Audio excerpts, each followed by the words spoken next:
Hello, everybody. Hello. Welcome back to Oscar Buzz. Trevor here, joined by Thomas, and we're streaming. We have things to talk about and do and say. Can everybody see us, hear us? Okay. Are we here? Are we here? Are we fine? Hopefully. Yes, Always, hopefully. Always. always technical issues with these, but Should be. if you're in chat, then say hi. I actually need to tweet out that we are live, so I will be doing that. But actually, I just want you to share what you told me before we went live about what you said about Letterboxd. Well, so Trevor, as a person that he is, uses dark theme for Twitter, which I think's weird. For Everybody uses everything, dark theme because for I'm Reddit, everybody uses normal. dark theme for everything. And I use light theme for everything because it just looks nicer. 'Cause It's a you're more racist. positive place to be in. And I think Letterboxd should also have a light mode that would I think it would just look nice. I think it would just look nice and Oh, hold up. They can hear two Trevors speaking.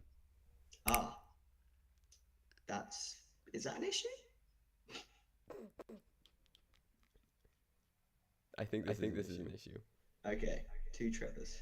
Two Trevors. This is probably an echo from you.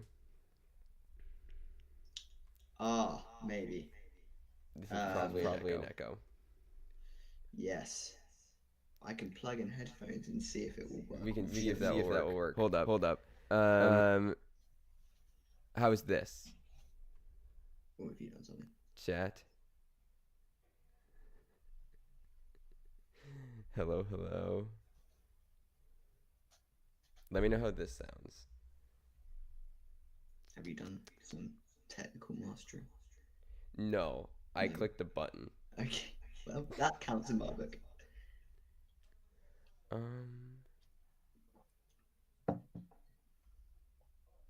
Let's see.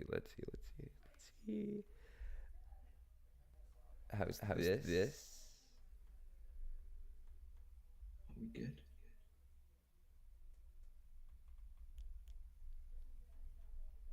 Wait. I think you might need to keep speaking to Yeah. you to use. Okay. They said much better. Much better. Okay, you've done some technical mastery. There we go. I clicked the button. I hear two of me now, but that's okay because I'm a narcissist, so that's fine. Yes, that's more than fine. Oh wait. Oh god no. Well, I did click something else because I got impatient and then I switched it back. And I think you guys are in a bit of I'm back to the first thing where everybody said it's much better. Slow and steady wins the race. Did you never? So we're just gonna hang out here for a second. Yes, we'll keep going back. How Letterboxd should have a light thing, just for people like me who like bright, positive spaces on the internet. So I feel we're severely lacking in. No, it's good. It's good. Yes. We're good. Sick. We cool. good. I'll just have to Okay. listen to myself the whole time. Yes, That's fine. We're good. Whatever. Cool. Yeah, no, you're a psychopath for thinking that we need light mode like that. Well, I will appreciate that I'm definitely in a minority on this one.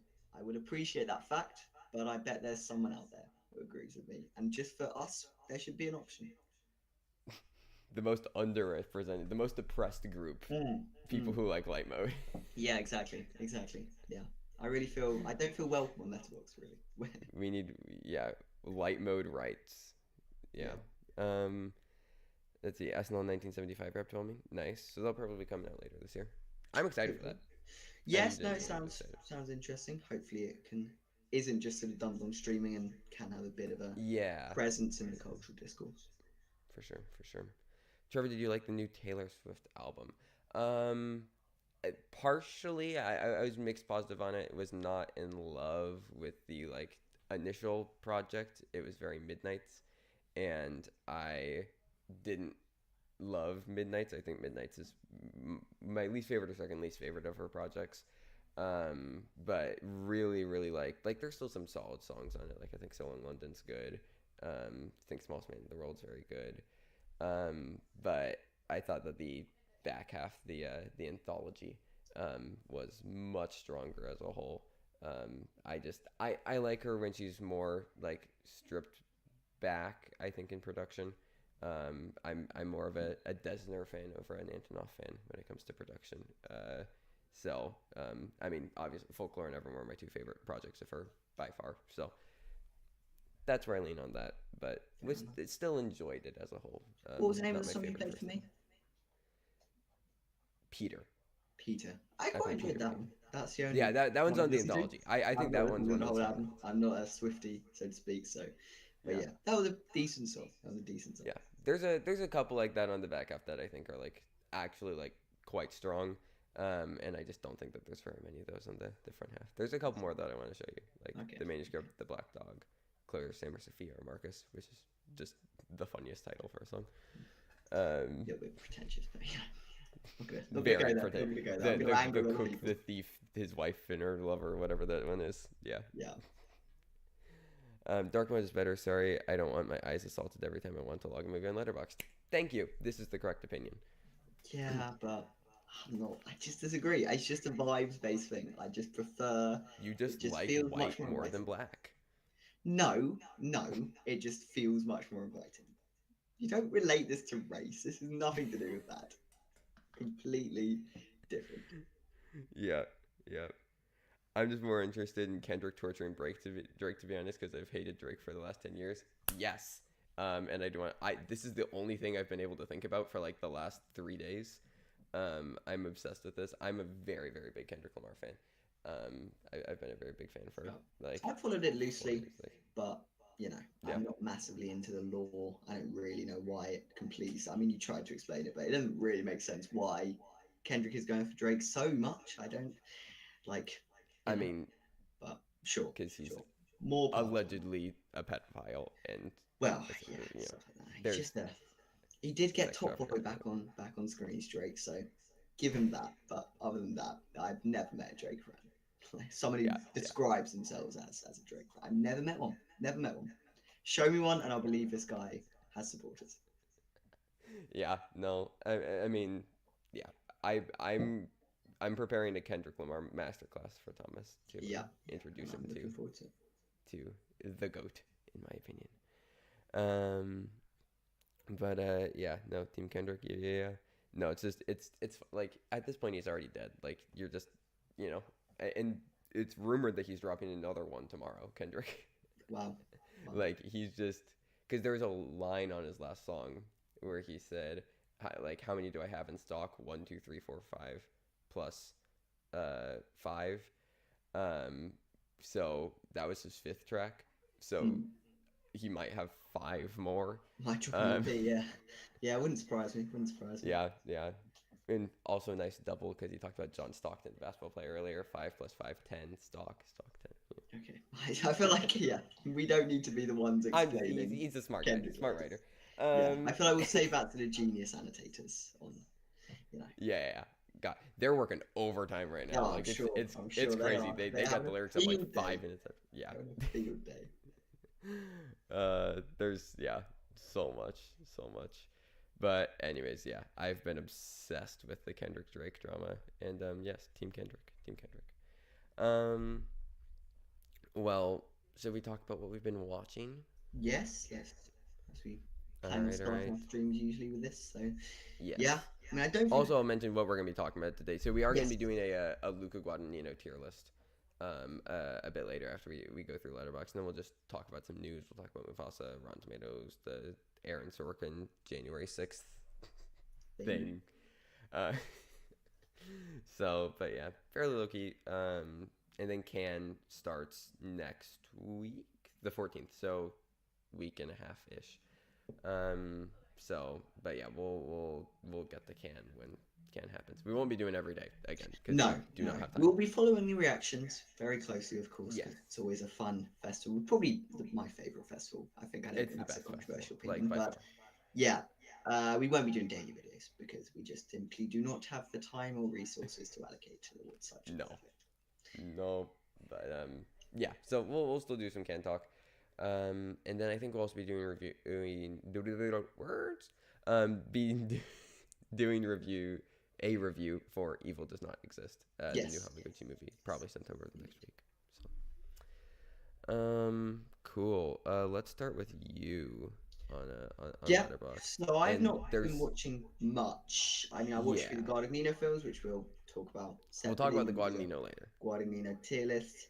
So other than that, I feel like it's only today that I binged through the Idea Review, which obviously the new Amazon Prime romantic comedy Michael Showalter from The Big Sick, and Hathaway is the lead. What's his name? Nicholas something Nicholas Galitzine from BoJack. Galitzine I from think that's how you say his name. I yeah, just am he assuming. was truly awful in Red, White, and Royal Blue. He was truly Uh huh. horrendous in that film. And he's better here. It is a marked improvement from him, to be fair. He still is a bit wooden though. I still find him a bit wooden of an actor. Anne Hathaway's good, but it doesn't ever try and elevate itself beyond the conventions of this romantic. Like you know all the beats, you know exactly when it's going to hit them. It's got this own sort of dreamy like world that isn't anything. It's not real. So you never really buy the romance because Sure. the world around it just doesn't feel um, true in any sort of way. Which is why a lot of people do like romantic comedies. They are great escapism, and I can see why it's popular. I can see why people like this other form of escapism. For me, they're just not my go-to genre, and so something that is so closely aligned with the codes and conventions of the genre, it didn't entirely work for me. It's very breezy. It's very easy to watch. I think they've got some chemistry going on, and it is at least doing something more interesting than just this person's famous and this person's not. It is going into ideas of how we as a culture view older women and younger men, those kind of relationships.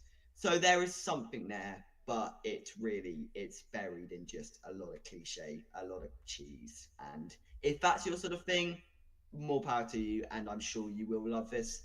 As for me, just not a massive fan to be honest. Yeah. I'm seeing Sam in chat say the idea of you as a masterpiece.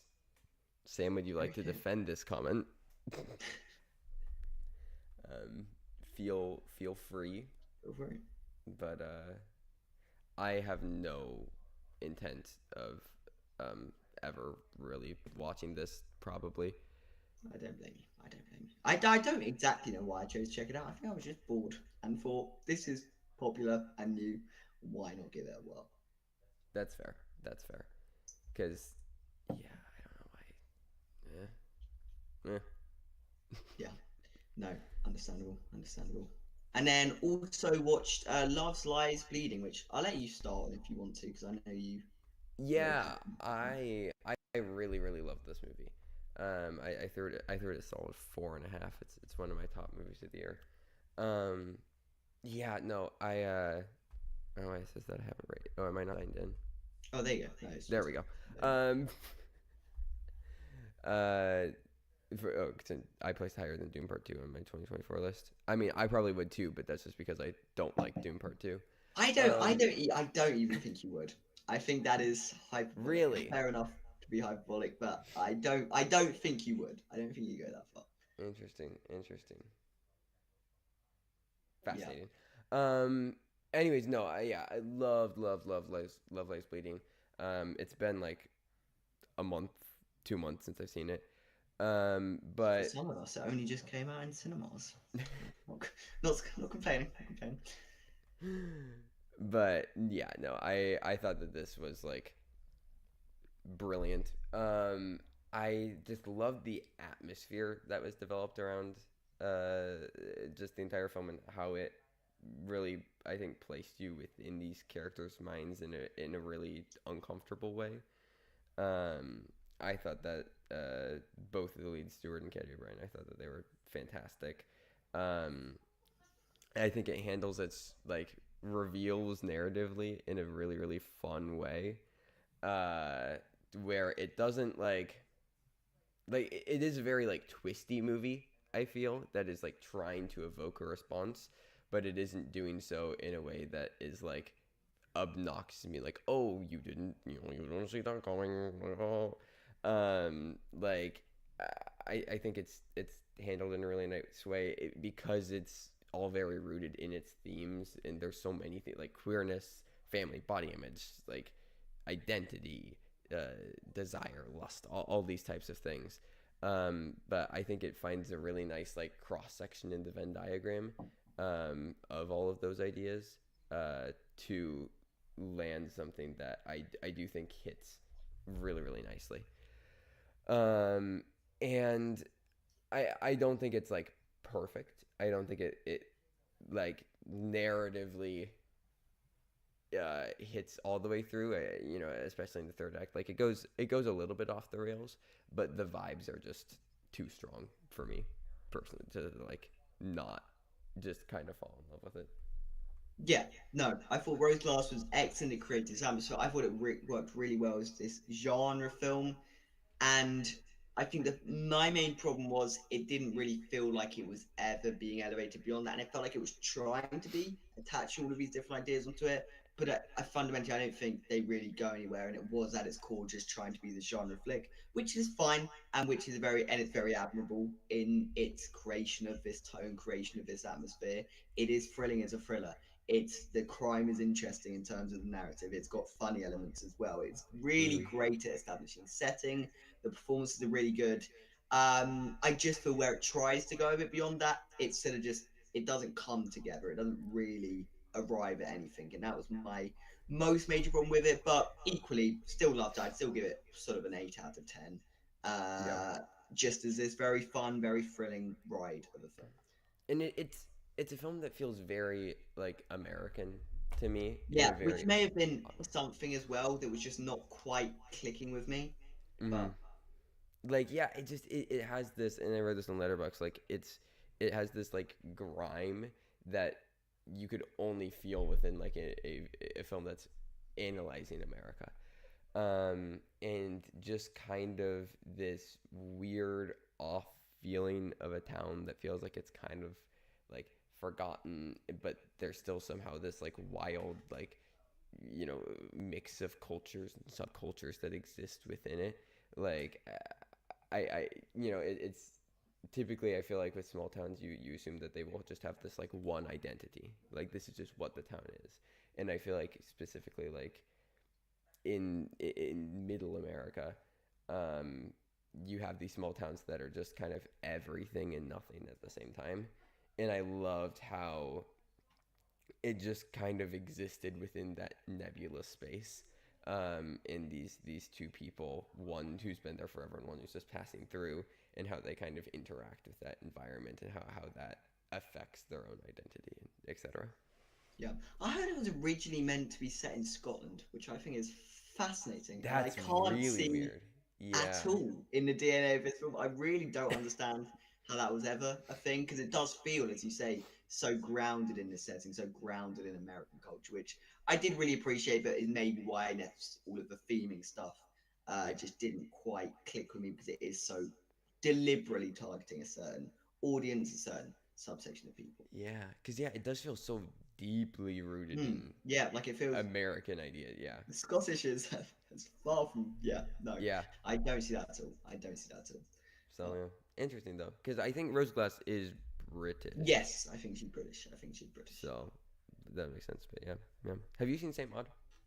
No, I've actually regrettably never seen that, which I I've check it out. I check probably it out. heard brilliant things. Yeah, exactly. Just one that missed me during the pandemic. So yeah, that's fair. That's fair. But yeah, no, I think that there's a lot to love about this. It's actually my number two of the year, just behind People's Choker. So Yeah, lovely. yeah, no, really really enjoyed it. Um, what else? Have you watched anything else lately? And I think that's it for me, really. Yeah, In yeah, busy, other than obviously the Guadagnino stuff, which, as I say, we'll get to we'll get to after. that. Yeah. On my end, I watched The Fifth Wave and When Harry Met Sally for my show The Basement, that I do with Mark and Uppick. So watch Watch that that. when it comes Yeah, out. It's somewhere. tomorrow probably. I don't know. I need to edit it. But that will be out. That was a fun episode. We probably it was like we went for like 2.5 hours and we maybe talked about the movies for 30 minutes. So, Yeah. but if you want to hear yapping, there's yapping. Really loved When Harry Met Sally though. Adored that movie.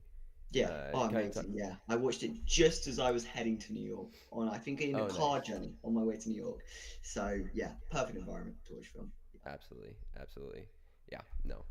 Um, and yeah, it kind of like how you were talking about like how the idea of you never really escapes the tropes of the genre. I feel like when Harry Met Sally, like it plays directly into those tropes, Mm. um, but in a smart and like very subversive way, where it never feels like it's like trying to, I guess, disrespect the genre, if that makes sense, and like trying to be like, oh, rom coms are dumb, so we have to do this, a different thing with it. But it's still smart in the way that it works around those tropes. I think within the film. So yeah, just really really smart movie. A Fire, just really really strong film as a whole. It's the new. Let me make sure that I got the name right. It's German. Pause. Kristen Petzold. That's his name. That's right. Um, we're gonna just go with that. I pronounced that correctly. But yeah, no, really, really good movie. Good gay movie about German writers who are depressed. Fair, fair. What? Sounds like Not much more to say, my kind but of thing. But solid film, solid film. And then Guadagnino, then Mary Poppins. I watched because I was in a ballet of that and got to do flips in a chair, and it was fun. And then I watched Kendrick Lamar's live tour, like concert film, because okay, Kendrick. I don't know. He's why not? Kendrick. I'm gonna try to fix the chat right now because it's cropped in a weird way. So Okay. 1 second. But yeah, I think that's pretty much it on that front in terms yeah. of what we've watched. I haven't watched. I plan on watching a lot more over the next Well, you're week. done now with school, which is Yeah, nice. I'm all done with school. I've got a good few weeks of exams left in my horizon, so but after that, I'm sure I'll get back fully onto watching more stuff. I've been trying to watch as much stuff as I can. Oh, I did also rewatch All of Us Strangers after reading the book that it was based on, the Tashi Yamada Strangers. Nice. And yeah, like I like the book. I think the film is almost a perfect adaptation in every way possible. And really, after reading the book, it just made me love the film even more, which I didn't realize was possible. But yeah, just a perfect adaptation anyway. It takes all the elements of the book that don't quite work in it, make it feel a little bloated, and just refines them. It also adds elements that I think just elevate it to a whole new level. Like the book is not queer in any way, whereas the film is so Yeah, that grounded in ideas. fascinated me when you said that. Yeah, the book just doesn't. So it's interesting because the concept is interesting of you're going back to meet your parents. What would you say? What would you do, etc. That is an inherently interesting concept. So it is uh, fairly thrilling to read throughout, and it does Yeah. explore like class things in a way that the film doesn't ever really touch on. Okay. But I just felt the exploring that through the lens of queer identity and through never having been able to come out, and then what that would be like. It just creates such a specific, unique experience that I think the film really is able to capture. So yeah, Sure. just made me love the film even more. Really. Yeah. Yeah. No, 100%, 100%. I mean, yeah, one of the best films of the decade so far. Like, Yeah. No. brilliant, brilliant, brilliant. Um, it just says Adriano do the worm and my life is complete. What? Wow. What's Adriano Yeah, doing right now? that's big news. Adriano? Hello? I don't know. We can investigate this after stream, probably. Yep. I don't know what Adriano's doing. Okay. Oh, I he just tweeted, "Ladies and gentlemen, me doing the worm." Just simply. Okay. That's fair. Appreciate it. Fair enough. Fair enough. Um, all right. Should we do our Luca tier list? Let's do our Luca tier list. Yes, after challenges. Obviously, you can check our review for your thoughts on Yes. challenges in on the channel somewhere. But yes, our Luca Guadagnino tier list. This will be definitely fun. Yeah, yeah. This will be interesting. I feel like for the most part we agree on Luca. Yes, no, and as well, I caveat by saying for the most part, I think he's made really phenomenal films. Like there's one or two that I think are not all One, that, but especially one. there's definitely one that is on a completely different tier, which we'll get to. But other than that, they're mostly sort of around the AS. So I don't know how we want to divide this up, or just do we want to have a lot of stuff towards the top? Because in my mind, Luke Guadagnino amazing I filmmaker mean, who's we'll made say relative to his standard, relative like to his standard. Okay, yeah, relative that to will like save yeah. it getting too clogged up because he is Otherwise, a most things would just be SAB, like maybe exactly one yeah, thing B, like but he most is things an would be SNA. But like absolutely incredible filmmaker who yeah, has been on the run recently, especially like all of his like past five just been 8 to 10 out of 10 really for me. for So sure. that's why I stand on him as a whole. I think he is one of the best currently working.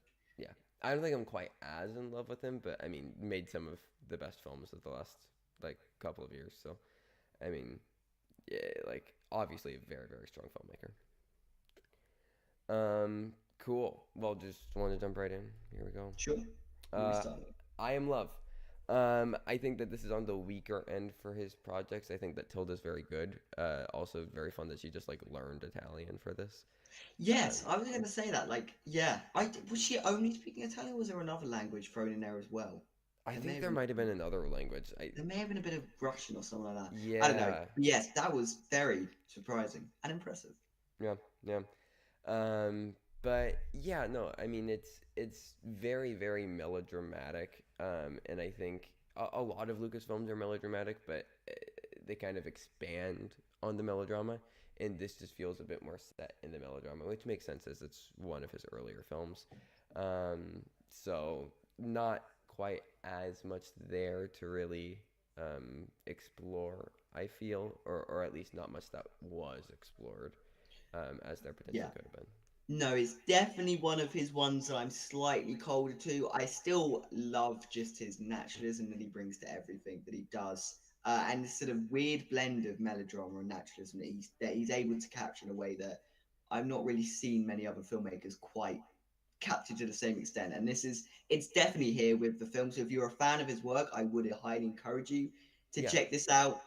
If you're sort of like hit or miss on him, this is probably one to miss. It is, as you say, one of his slightly weaker efforts.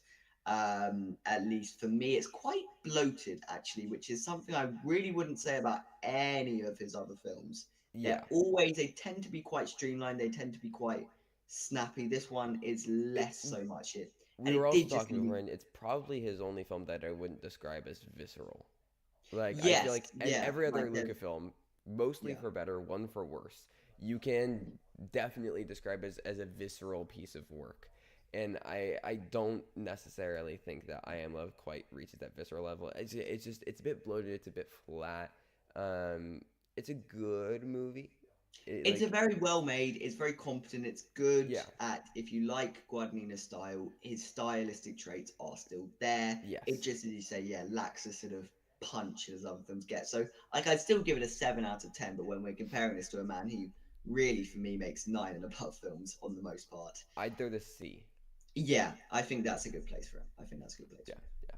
Solid C tier film. Okay. Suspiria. Um, really, really effective. I think really Mm. disturbing, haunting synonyms. I mean, I Am Love, we said wasn't visceral. This, Oof, very oh my visceral. God, there's one scene in particular in a Hall of Mirrors. That's all I'll say. Well, Yes. not Hall of The Mirrors, like Mirror. a room. This movie's been out since 2018. I think that we Yes, yeah. like But I don't know if you've seen Challenges recently and you're looking at his filmography, maybe you haven't seen Suspiria, maybe one that you haven't checked out. Because this was one I checked out only this week, actually, in yeah, preparation for this. And it gave me, like, I love Ari Aster's Midsummer and Hereditary.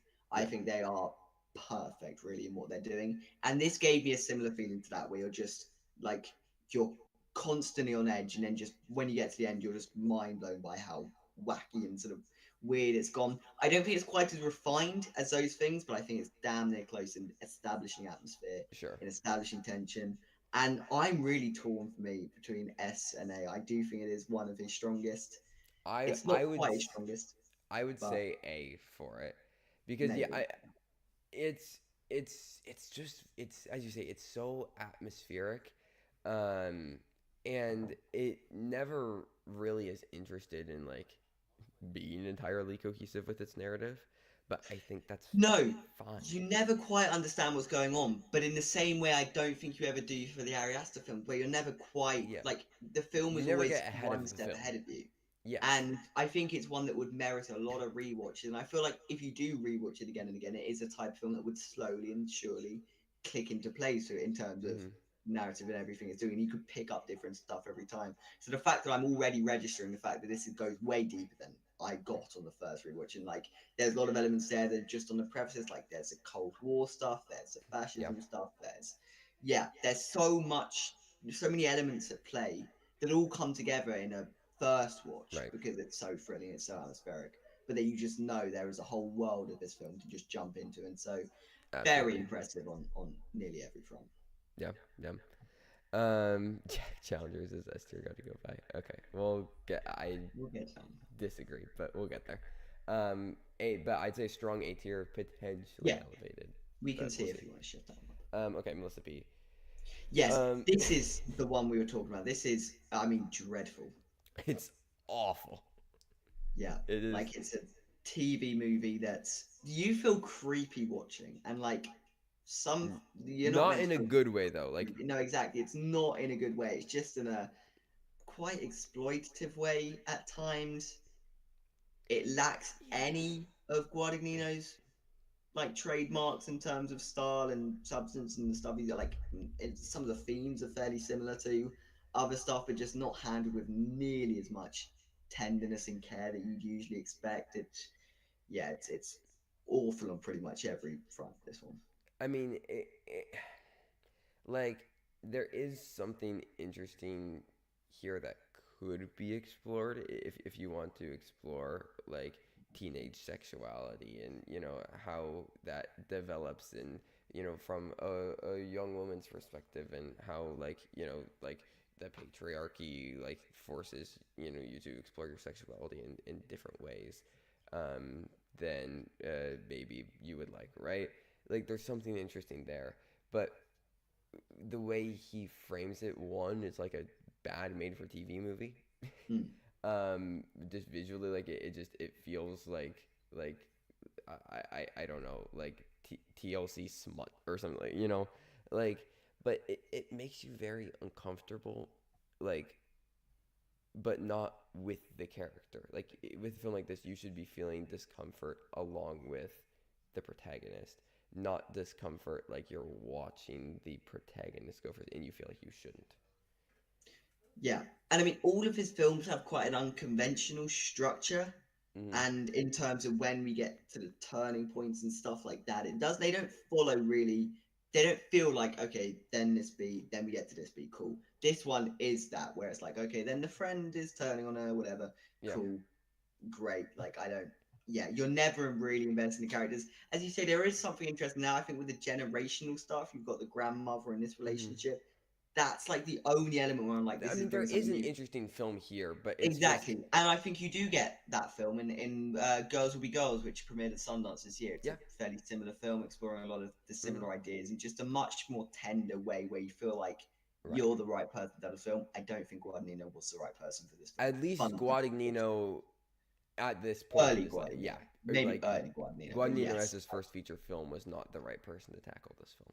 no, no. So, oh And I feel yes, like it's also important to mention that the protagonist is like impossible to find, so neither of us were able to get yeah, around yeah, to that. the Why? protagonist is technically his first film, but like I genuinely don't know how to find that to watch it. So I mean, yeah, like you'd have to get it on a DVD that's translated into the right like yeah. yeah, It's you're not finding that one. But yeah, this is for the purpose of this tier list, this is his first feature, and it's a it's rough. shameful way to start. It's rough. It's a shameful way to start. Yeah, yeah. Okay, challengers. We already have talked about this film a lot on our review for it, but it's good. I like it. I'm not entirely quite as in love with it as everybody else. I just think it's a very fun film that lacks a lot under the surface, which we got into in the review. So, but yeah, where would you want this? I mean, I'd have it as a low A. Obviously, if you watch our review, I'm a lot more positive on this film. I think all the narrative choices are great. I think it hits its tone, its vibe that it's going for perfectly. It lacks maybe something that pushes it slightly over the edge in terms of the best Guadagnino films that feel like really transportive experiences. This doesn't quite have that same effect, but it is a very engaging film throughout, and one of the twistiest, yeah, just sort of most visceral films I've seen all year. So I would have it as a low A. I assume you'd have it lower though. I would have it as like a decent B. We can go B just to have something feeling out of spot. I feel like on a tier, maybe it is. Maybe it would belong B. But Okay, I'd personally probably go A. But if we want to compromise, that's fair, and we can figure it out as yes. well. We can revise.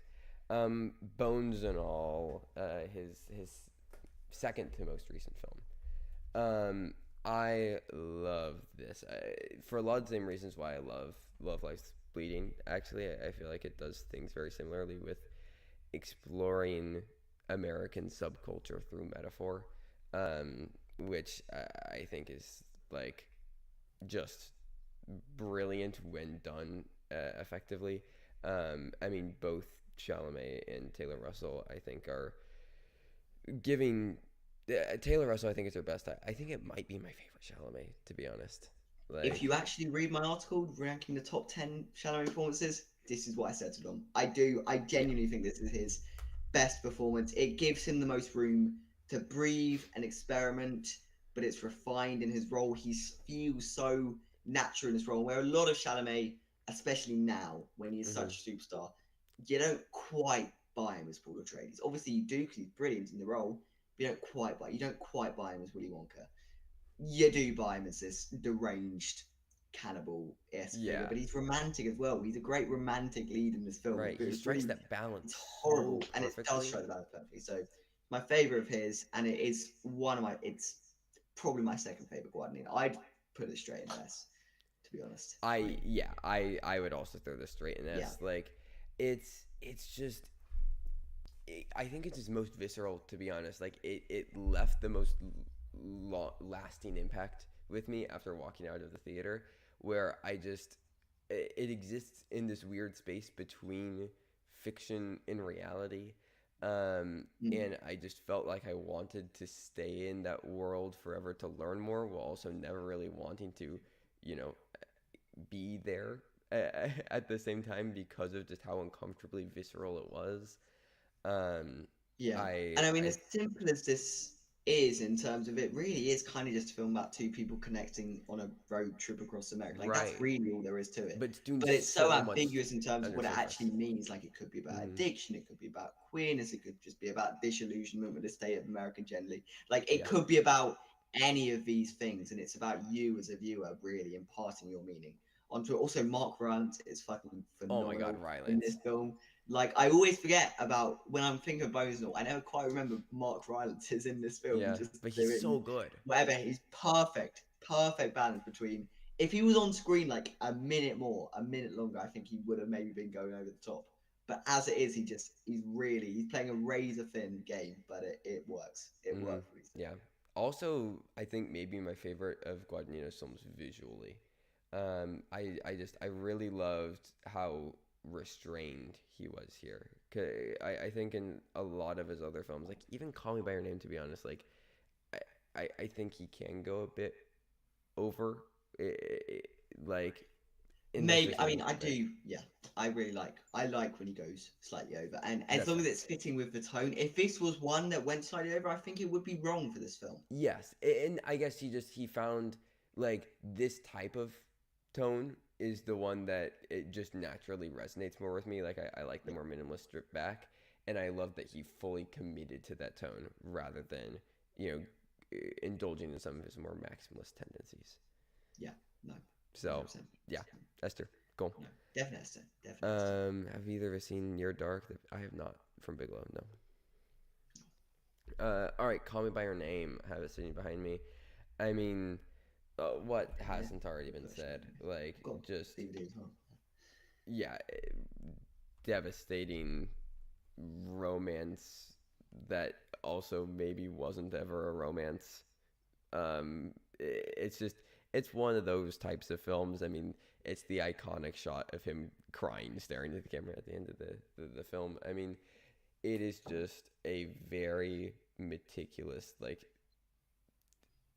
just breakdown of this connection as they're each kind of having they're like there's two different relationships and they're each having a separate relationship throughout the entirety of the film, and I think it lands that moment so well, where you realize that that is happening at the same time as Chalamet realizes that's happening. And I think that it's yeah, just very, very effective in every way. So it's fascinating. That's your sort of major takeaway. Because when I think of this film, like it's one of my favorite films ever made. As a preface, but I think of the optimism, the hope, and the summery vibes, and I think Interesting. of the whole lead up to that moment Maybe I'm rather just than more depressed. I don't. the moment itself. Yeah, exactly. Like, that is not the moment for me that really makes this film. It's the little moments when they're sitting in Damn. the ice cream parlor, just having the most. Like the dialogue in this film is so incredibly I think natural. I it think might be that's his something best dialogue. he's able to capture Yeah. mostly throughout his filmography.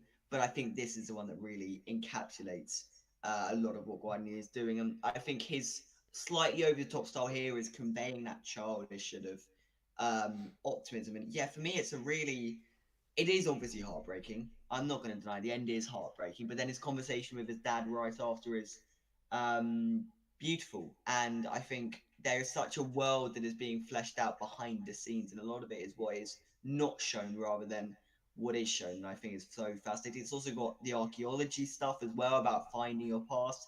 That's a really nice sort of See, core to and build the that's film out of. I just think it's really perfect on near every level. It tries to go for the score as well. We didn't mention the score of Bones and All by oh yeah, Trent the Reznor. Bones Noel That's score is amazing, but like phenomenal. this one is for me his the best score that they've.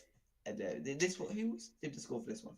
I don't know. I know Susan Stevens did the music, which is Yeah, excellent, I do not recall, like but the either soundtrack. way, brilliant work. And visually, I think it's his most tender. Which again, Hmm. he's just Guadagnino overall finds a way of matching a visual palette and aesthetic to what he is trying to do in such a competent way. And I think this is Hmm. just another one of those cases. Yeah, and as I say, one of my favorite films of all time. Obviously, Chalamet's great. Army Hammer is fucking phenomenal in the film. Obviously, Yes. you know, we're not going to go there, but he is phenomenal in this film, and it's so good at establishing its setting, and yeah, I just love Yeah. it. No, I it really I just think lives and breathes the world, and I think it's interesting how you say that Guadagnino is really good at matching a visual style to the themes, because I really do think that that's like what makes so much of his work visceral is because mm, he's truly one of the best I think at bringing what he's saying, not just the narrative, but actually bringing the themes to life, with the visuals and with the score, and it makes like the visuals almost this like full body, or the themes, I mean, this full body experience where you feel like you're living through not just what is happening, but like the all of the undertones of what is happening. yeah, and it means that every film is this like distinct product. Like there's a lot Mm-hmm. of themes that are consistently running throughout, a lot of ideas. Like you can see how if you merge Suspiria and Call Me by Name, you get Bones and All. You can see the Mm-hmm. journey that he's going on as a filmmaker. But every one is this distinctive thing. Like Suspiria is very different from Challenges. It's very different from I'm Love. It's very different from both. It's very different from this. They're all these distinct things, and it's because he's creating such a different thing for each one. They're all Yeah, distinctive in terms of but it's how they're balancing their tone and their themes and their aesthetic. They're all this sort of complete, full body, as you say, experience. I feel. it's interesting though because I wouldn't necessarily call him a journeyman filmmaker. Like in the same way that I call like James Mangold a journeyman Mm. filmmaker. But I feel like Guadagnino, like he still does have that connective tissue even while he's doing so many different things, which I think is really impressive. And Yeah. it's like I would call Guadagnino an auteur, but it's interesting Yes. because he doesn't Mm. have like most auteurs will have like this like very distinct style that you can pick out.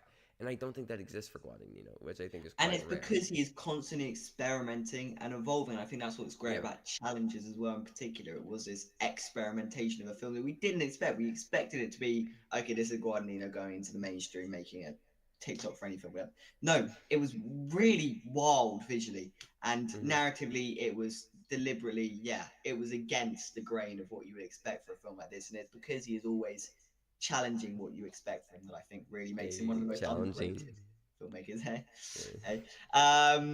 But yes, it makes him one of the I think best filmmakers and most exciting filmmakers, at least what I would Yeah, say. yeah. I mean, because you truly don't know what you're going to get, but there is still this sense of what a Guadagnino film is, despite Mm, that. yeah, And I do think that it is this like no matter what he's doing, it's going to be very deeply human.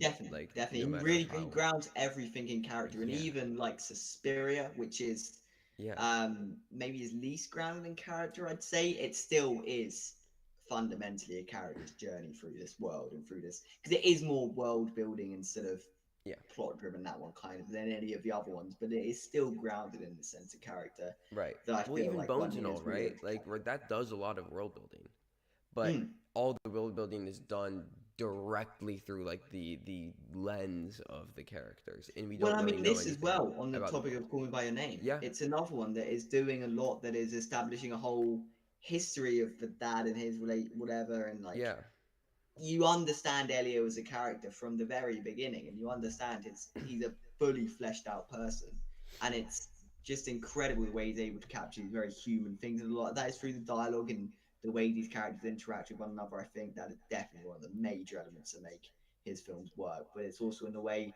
he shoots the films and creates this unique perspective every time. That's also what makes all of his films so unique because it's a different character grounding them. So yeah, if it's a different character grounding them, and he's able to capture this, it would therefore explain why each film feels so different, feels so unique from one another. yeah. It honestly reminds me a lot of Paul Thomas Anderson in that way, where Kind of, yeah. like PTA he does a lot of different stuff from film to film, and there's a lot of different tones that are being explored. Like it isn't like you have like this, oh, this is always what PTA is doing No, no like he matter made what. Punch Drunk Love and There Will Be Blood, and those are Right, exactly. very different films. But you do still have this idea of a PTA film because I think what PTA does often is his films will just kind of like sneak under your skin and sit there for a while after you've watched it, and it just kind of lives with you. It's almost like this parasite that he's created that stays with you. And I feel like Guadagnino kind of does a similar thing, where his films just like kind of get in your mind and stay with you for weeks after you watch it. Definitely. And sometimes you're not even sure why. If you put Call Me by Your Name into S2, which I assume you're going to do, Yeah, I'm fine with that. Yeah, and then if you move on to Big Splash, which a Bigger Splash is one that I didn't quite understand why it had such a powerful effect because it's like on the surface one of his least like visually impressive films and it's at also least, least or plot heavy as well. least plot heavy exactly, but yet it still has this like quite unnerving sense of how it's able to creep under your skin, I feel. Yeah.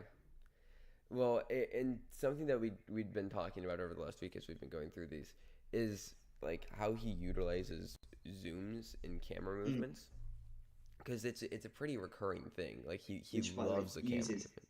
terribly in Melissa P, Yeah, absolutely awfully. awful in Melissa P. Yeah. But like it's really fascinating to see it because like in Suspiria they're used like to like focus on different elements of horror, right? And in Challengers we see them like during like these tense moments. In Bones and All Call Me by Your Name they're quite like tender moments. But it's he loves a good camera movement. And in a Bigger Splash, like there's so much tension going on, it almost feels like the camera's like moving between the tension and like Mm. almost like invading this space of tension to where like we're we're viscerally like getting inside this tension in a way that I don't know if you really could have done with a more like static camera. Yeah, and I think Invasion's a good way of actually looking at his entire filmography. I feel Yeah. like a lot of times you feel like you're not meant to be viewing these moments, and this is particularly the case. I think a Bigger Splash and Challenges, where you Mm-hmm. get certain moments where you're like, this isn't Hollywood, this isn't meant to be filmed. Especially like I'm thinking of when Ray Fiennes is doing his dancing, and it's like sort of. Yeah. I don't know what's going on there. Like I'm not used to seeing just a character Which move in this way Ray on finds screen. is having so much fun in this movie. It's Exactly. It amazing. feels like that's not the type of thing you'd usually film. That's not the type of way you'd usually structure this thing. It feels too personal to be witnessing like this. And I think that's also a running thing throughout. Like I think that's apparent in Called by Name, and Suspiria is deliberately so because Yeah. you're not meant to be here. And I think that's really the case with this film, where you just feel like you're not supposed to be looking at this world, Yeah. but equally you're so fascinated every time. It's this sort of push pull of the film, like deliberately trying to push you away, but like you're so invested in, as you say, the characters of it all, that it just becomes this very, very competent, very engaging film. Yeah. No, 100%. 100%. And I've seen some people have a problem with the tonal shift towards the end. I think it works. I think it Um, works as well. I think it works but as well. like I can see why there would be issue with that. Um, but I do think it's there throughout the entire film, in a really weird and off-putting way where you almost don't want to admit that it's there throughout the entire film. Yeah. But yeah, just insane, like insane vibes with this one. Like, Yeah, I do think it is maybe if we just compare it to the rest of the filmography, a little slight in what it is doing, yes, in what in terms of what it is bringing to children. As I say, it gets under your skin, but it's more the feeling of the film rather than what the film is actually offering in terms of I'd ideas. agree. So I would say it's middling amongst his filmography, I but would as put we in B.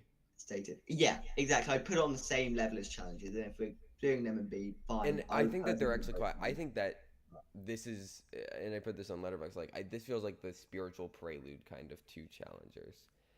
Kind Um, of, yeah. It's weird that actually he's called his trilogy the Desire Trilogy, whereas I Am Love this and Call Me by Name. Whereas I think it's more of a quadruple. I think challenges should be added to that. I yeah, mean, yeah, yeah. all of his films are really about desire, but it feels like weird to be specifying that as a trilogy when challenges is, as you say, the sort of spiritual successor to The Biggest Splash. Right, because it's very messy.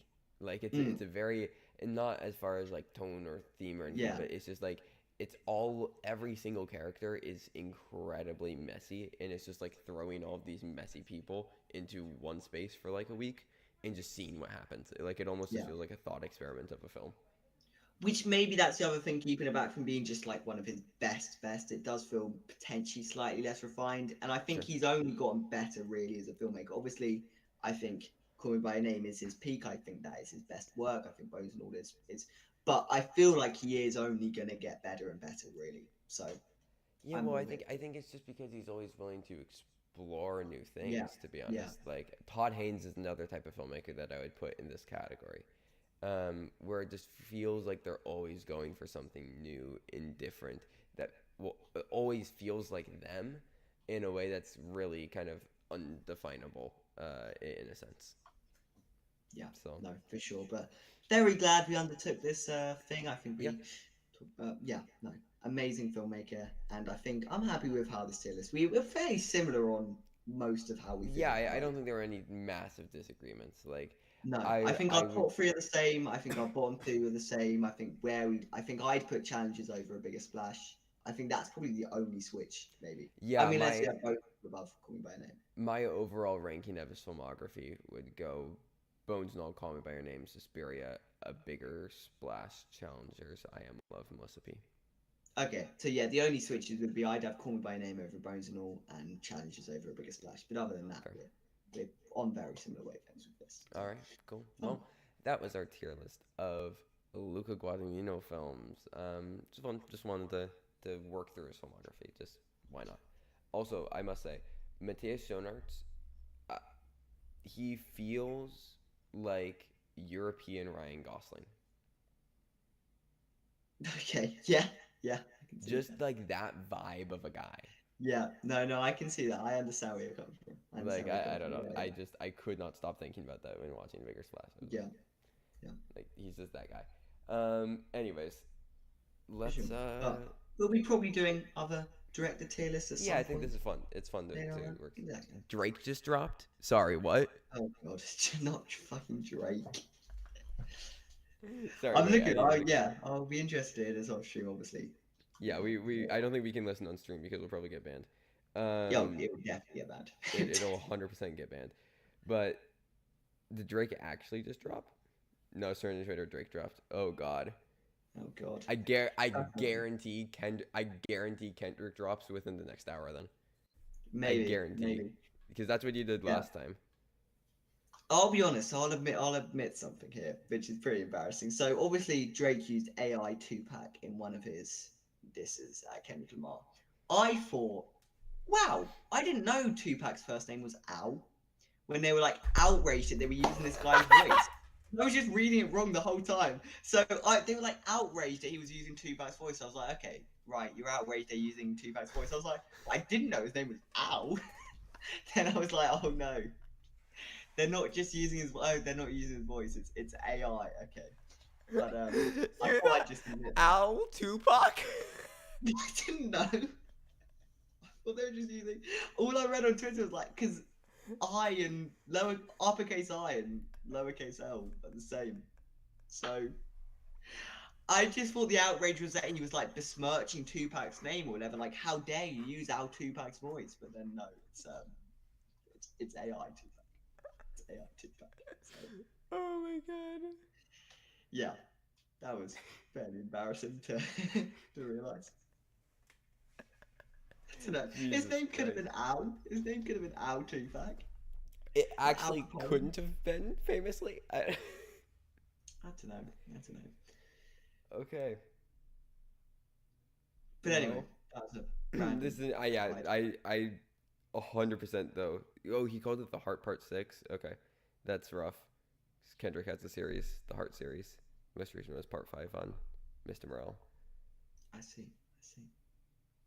I don't know. I would strongly say like I think Kendrick drops by the end of the night and Probably. just steals it. Like it is quite funny how Drake has a full like team of writers and Kendrick is still outpacing him with things to say in song production. Yeah. I mean, do we Like know? Do we know for a fact that Kendrick doesn't have some writers? I mean, you have to put the songwriters into credits, and Drake has had multiple credited writers, Okay. whereas Kendrick has only had him. So Yeah. Cool. that's yeah. I'm just saying, Uh, it's a shady industry, the music industry. But no, if you got to put them, fair enough. yeah, that's like asking you what's Obama's last name. All right, cool. No, All right. I'm very curious to listen to that afterwards, Yeah. and potentially whatever Kendrick drops, because I do think that that will happen by the end of Cool. tonight.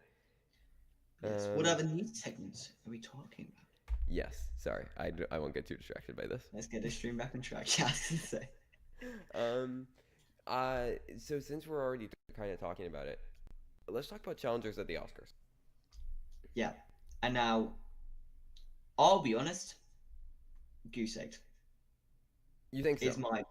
I don't think this is getting. I don't think this is getting anywhere near even because this is the type of film that needed to be popular amongst normies, and it's doing well enough at the box office, but it's not popular like Saltburn was popular. It's not popular in that way that gets people talking about it. And it's unfortunate because I really was hoping it would be. I was really hoping this film would reach that kind of audience. But it's just not. And for a film being released in April, when Guadagnino's getting another film out this year, Queer, which I think will be Sure. potentially more of a player in terms of Daniel Craig being in the conversation. The score it's apparent, but it's polarizing. I mean, you don't like the score. I really don't like the score. Yeah. I feel like other people will be in the same boat about that one. I don't see the nominations coming for it. I don't think any of the acting will get much of a nom. I mean, Tex, I feel like they would only come along if the film is popular, and therefore my current thoughts about where this is going to land in the Oscars race, it won't be there. I think by the time we get to December, people won't be talking about it, which is a shame. But Yeah. I mean, it is interesting. Like 52 mil worldwide isn't great. no, I mean, it's Um, not bad for this kind of film, but it's not like this is the next Saltburn, which I think it yeah. kind of was marketing itself to be and kind of wanted to be and kind of needed to be. And even Saltburn didn't Saltburn get any didn't Oscars. even get any nominations. Yeah. Yeah. So I think that probably makes sense if we were to say something that was most likely. I'd say editing. Score editing, you think? Edit- Alone editing editing. or score. You think sound is possible? Maybe. It's a sports film. Let's not forget. And they do sports films in editing. So Yeah, they do like. I mean, and sound. To be honest, they like editing. Yeah, sound. yeah, yeah, Did yeah. King Richard get sound? I don't think it did. No, I it did don't because think it that did was why we either. didn't go for it in editing because it was only June and Oh yeah, Tick because Tick that's Boom. right. It was only Dune and Tick Tick Boom the head. Yeah. They got something. We were like, well, Tick Tick Boom come, and I was still holding out hope that King Richard would win editing, but Yeah. didn't happen. I like King Richard. I think that's an underrated film. It needs to be discussed more. Likes King Richard. Thinks it's Owl Tupac. Yeah, yeah. But no, I don't think this is the type of thing that like one critics group, like San Diego critics group, will just eat up and just nowhere else goes for it at all. Not San Diego Critics Group. Yeah, Yeah, no, I'm mostly with you there. Like, I think there will be a push for like SAG ensemble or something like that. Like that, maybe, I but I don't think don't it'll think we'll get get it. there. I think it'll be like Air. I really do think it's going to follow a similar trajectory to Air, even though it's very different. It's a lot more inventive. It's a lot better. I liked Air, but it's a lot better than Air. I think it will Yeah, follow a fairly similar trajectory. yeah, I'd agree for the most part. Like, it could get a random WJ. Like, it could get a random Critics Maybe Choice. with ineligibilities, yeah, like any old Yeah, fucker getting to WGA. To be honest, right. it It's doesn't seem WGA. that hard. But yeah, yeah. Yeah, yeah. No, yeah. So in chat, yes, we did see that Drake dropped. Unless he dropped a second one. I highly doubt that. The man doesn't. Drake doesn't strike me as high work rate. You know, he's Yeah, yeah. not I that don't think guy. he's going as, but yeah. He's not that guy. Yeah, no, it's just the one. It's just the one. Um, sorry. So just all of the top, literally all of the top comments in the YouTube video are just people clowning him already. Yeah, So yeah. we'll see, we'll see. But anyways, um, so yeah, challengers don't think it'll be that huge. I want to talk about something with Rotten Tomatoes actually, Mm. briefly. So saw this, thought it was interesting. Um, a rep for movie directors reveals that Rotten Tomatoes scores of a director's past movies are now the first thing producers look at when directors are pitched to them. And I wanted to take a look at this because I thought this was quite interesting as well. Um, so, first of all, saying so the Rotten Tomatoes redesign is frustrating. They buried critic reviews way down an endless scroll past audience reviews, clips, other movies, newscast crew, etc. Like they were scrolling through this. Like it is genuinely insane how far down it is. I don't think that video is gonna play, but and also now Google prioritizes the audience score over the tomato meter. When you search for a movie, it's the first thing anybody sees.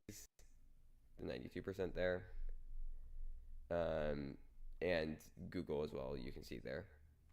It is showing the audience score there for Girl Walks Home at Night, and Ant-Man and the Lost Quantumania now shows up with an 82. So I feel like this is an issue. I take a lot. I slightly I don't know how much of an issue this really is. I think this is a Twitter issue, whereas I have never once looked at the website Rotten Tomatoes But a because lot of people do. A lot of a normies lot of do. people do, a lot of people who will be in line with audiences. Therefore, as a business decision, if you're directing a lot of mainstream audiences to Rotten Tomatoes, what score are they going to be taking more stock in? Maybe the audience score. Which score is actually going to be more aligned with what they believe? Probably the audience score. And therefore, I just think it's a decision based on, like, I think my major problem is that it just doesn't, it now Rotten Tomatoes is not distinguishable from like IMDb. Like, what is the Right. fucking difference, really?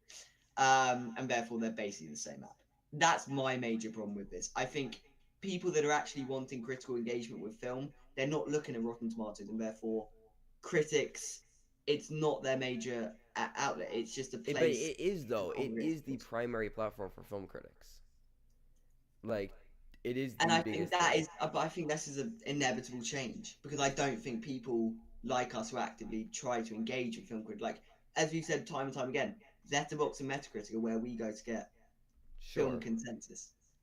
I Like just we don't don't go to think. Rotten Uh, Tomatoes, uh, and I don't think many people like us really do go to Rotten Tomatoes. right. I just don't. I think that this is just even worse for film criticism, like as a whole. Like, I just think it continues to devalue the art of film criticism, and this has just kind of been a steady decline in the valuation of that, which I think is sad. Potentially, but I think that comes with a slightly degrading interest in the art of film in general. I just think this is more in line with that. I think that is really the core of the problem. Um, it's not this idea. It's the idea that films are getting less popular and less popular. People are moving on more quickly. It's a lot more. It's turning into fast fashion essentially. Film in many times is turning into fast fashion, and therefore, if you're Rotten Tomatoes, I 100% see why you'd therefore go for the audience score. It makes so much sense in a business idea because you're an audience. If you're going to Rotten Tomatoes, you're not actively trying to engage in criticism. I maybe they would read the first review on the website. They're not scrolling down to find the film critics really. If you're trying to actively engage, you'll Well, go to but that's the problem Metacritic. is that film critics used to be at the top. Yeah, that is a sort of more major issue with this. But like either way, I don't think audiences are going to Rotten Tomatoes for film criticism. I don't think they are. I'm They're sure, but going to it see a score. They're like going to see a score that will tell them whether they may like or may not like this film. And honestly, the audience score would be a better indicator of that. Whether they personally would like or not like this film. I guess, but like the point of having these critic aggregators is to allow people to explore things outside, not just like reaffirming, like it's just giving confirmation bias, right? Like I feel like we should have these critical aggregators as a way to challenge the general public's ideas and expose them to new things that they may want to watch, not just continue propping up like the things that are already popular. At that point, what's the point of having these critical aggregators, and what's the point of having film critics that can have their voice be heard? Because that in the end is what film criticism is for. Film criticism isn't for people like us that are already going to see the new Hamaguchi movie or whatever. It's for like, oh, okay, what if the new Hamaguchi movie has 100%? Maybe that gets a couple more people interested in the film because they're like, oh, it's 100%. Like, uh, I feel like Yes, that's what but this I is guess for. where I'm coming from is if it's got 100% critical rating, 50% audience score, the majority of people would look at the audience score, go still not watch film. If it's got 50% critic score, 100% audience score, I reckon that would get more people on it. They'd be like, oh, this is a crowd pleasing film.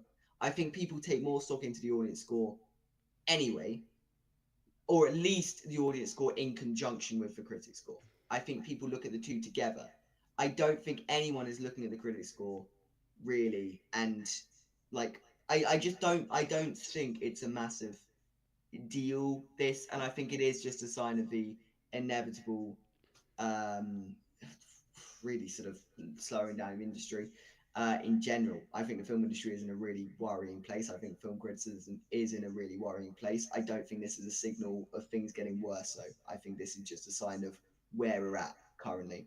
And I think that the importance of film critics now are to talk passionately about the films they like and to offer like different perspectives and come from it in those regards. I don't think a binary system on a number really will do anything to shift what audience is going to watch. I think maybe an article in your local newspaper or an article on a website, or a lot of people have letterbox accounts now. I was listening to a conversation on the train. People were like, they were talking about random stuff. The conversation shifted to films. They were like, "Oh, what have you put on your letterbox recently?" I was like, "Letterbox has hit like the mainstream. Mainstream Sure. people know what letterbox is.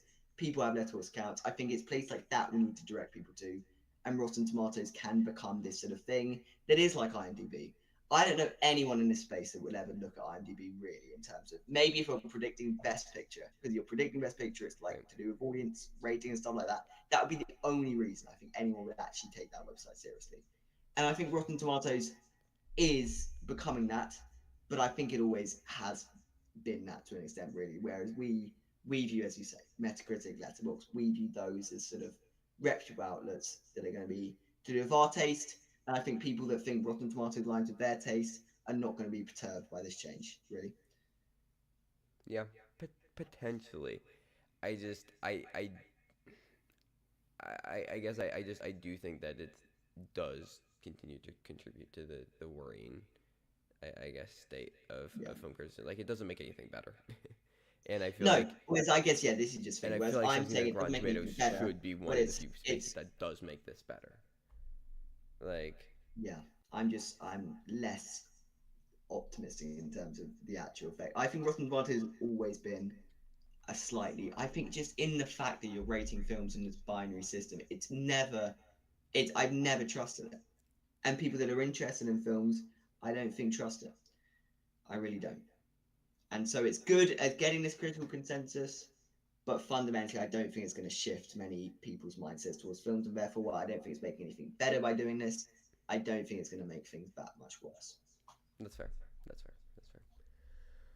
All right, let's talk about something else. Um, so speaking of state of cinema, Yeah, Aaron Sorkin's writing a movie about January 6th. That's a quasi sequel to the Social Network, apparently. yeah. Excuse me. Now, no. As long as he's not directing the film, I'm not entirely off board. It sounds terrible. It does sound terrible. Social Network is one of my favorite films. I do like Sorkin as a writer. As a writer, I think Sorkin. I really like Sorkin's screenplays. It's just his films have a weird thing of really being flat, where his screenplays are Hmm. always quite punchy, always quite. His films are just flat. I don't know. I've never understood that really. Why there is such a juxtaposition in his writing and directing. So as long as he's not directing it, I'm sort of on board. I still think it's slightly a case of it's too soon. You don't have the perspective. Like Donald Trump could be re-elected, and Yeah. like, yeah, I don't know. I just think this is going to be a yeah perturbing film that people won't like, people will like, depending on what side of the political spectrum this ends up being a part of, which it clearly will align with one belief or another. I hope it will align with the belief that the Capitol riots were and deliberate I insurrection mean, on trying to get power. But Sorkin is just a very like he's centrist to a fault. I feel like I think he's going to try to be like objective with this, which will just come across very off I don't know and if you wrong. can on an issue so polarizing as this, where But I I think feel a that's the problem. centrist I think that thing. he's going to try to do that though, and that will be the issue, because I that's what don't he know does if with you a lot of his can stuff. because I think there is. I think what happened. I mean, not to get too deep into the political murky waters of all of it. What happened was a deliberate insurrection on to try and get power, Right. and I think I think centrists believe that as well. That this was an insurrection to get power. This was not a riot. This was yeah.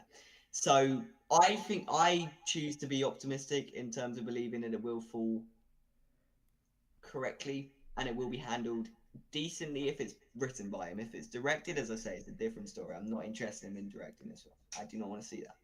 Yeah. Written, Who sure. could Get direct Danny this Boyle though? back on board. Who's he worked with in the past? David Fincher, Danny Boyle. Not Fincher. Danny No. Boyle would be down. Little Danny Boyle Boyle. could be okay. Yeah. I Fincher would be rough. I don't Finch, think. I wouldn't trust Fincher with this. And I Yeah. love Fincher. You know I love Fincher. I wouldn't trust him with this. Yeah. Boyle could be interesting. I don't know. I don't know if there's anybody that I would actually trust with this, to be honest. Like, No. But certainly not Sorkin is what I'm getting to. certain. I Yeah. would not trust him to direct it. Yeah. Yeah. Um, speaking of movies I don't trust to be good, Even what's with this? a director, yeah.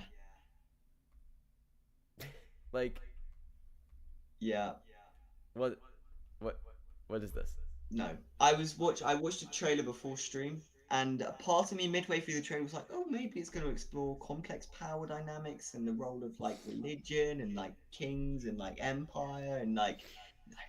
It's how I realized about 10 seconds after it's a fucking Lion King Disney film. Who the Yeah. fuck am I kidding? Just because Barry J, it's gonna be shit. The trailer looks awful. Yeah. Yeah. I mean, yeah, this is trailers. We've seen the trailer. I mean, as you said before, and it looks a bit more colorful. It looks a bit more colourful, but it looks also worse in terms of the CGI. So I don't. I feel like you're Yeah, doing trade-off there. yeah, yeah. Um, because I just there's just really nothing to do with this. Like I just like what are you going to do with the Mufasa prequel that's going to be vaguely interesting? It's and because this isn't a Disney live action remake, it's a Disney live action original. Yeah. Um, and No. like what's Barry Jenkins gonna do? Like it's not But like they're that's a bit gonna of a tautology, isn't it? Disney live action original. average. We'll see. We'll see. Yeah, I mean like best case scenario, I guess this ends up like Avatar, which I don't even like It's Avatar. really, yeah. I don't like Avatar. I That don't like is it either. that is positive. That is putting a positive spin on this I best that's case best scenario. case If you scenario, get and into I like, don't that, even like okay, that movie. So like, no. uh, No, I still stand by the fact that they should have remade Lion King 1.5, the yes, metamodernist masterpiece, where yep, it's like Pumbaa and Timon, they're sitting in the cinema watching the first one and they're getting involved. I think get Barry Jenkins to remake that one. What the, exactly. we don't fucking need I'm a Mufasa 100% with you. prequel. Like what? Mufasa's this poor lion and then suddenly he's a king. That's what this story's gonna be. That's it. Right. That's what you Like need. also, how is this going to be that thematically different from just And it's The probably going to Lion be King? Pumbaa's dad called like Kumba and Timon's mum called like Pimone. Mimone, And they, Simone. yeah, Pimone and Kumba are going to be walking around just like, it's going to be god fucking awful. It's It's going to going to be, be insufferable. And like, yeah. who's wanting Lion King nostalgia bait prequel? Like, who No, wants this? no, exactly. Like kids, I don't even funny. Kids are not growing up on 2019's Lion King. They're Yeah, watching the original. Their parents are not going rewatch. Like no kid is rewatching 2019's Lion King. It's not one of the classics you got on the DVD of your car, whatever, on the airplane. yeah, It's not one of the ones you're throwing on again and again because it's so dull. It's it's so yeah, dull. and So lifeless. And like, yeah, if we're trust looking me, at the there is image, more of an audience for the next Barry Jenkins film than there is for a Lion King prequel. I I yeah, would I damn that fully say. agree with that. Like, it's not like this is any more life full. Like, Yeah, what? yeah. I I don't know. I don't know. But we'll see. It's kind of sad that this is what Barry Jenkins is doing, but I mean, he's a grown Get man who can make career decisions for yeah, himself, and he's getting a get his money and ridiculous then amount of money for this. So, move on.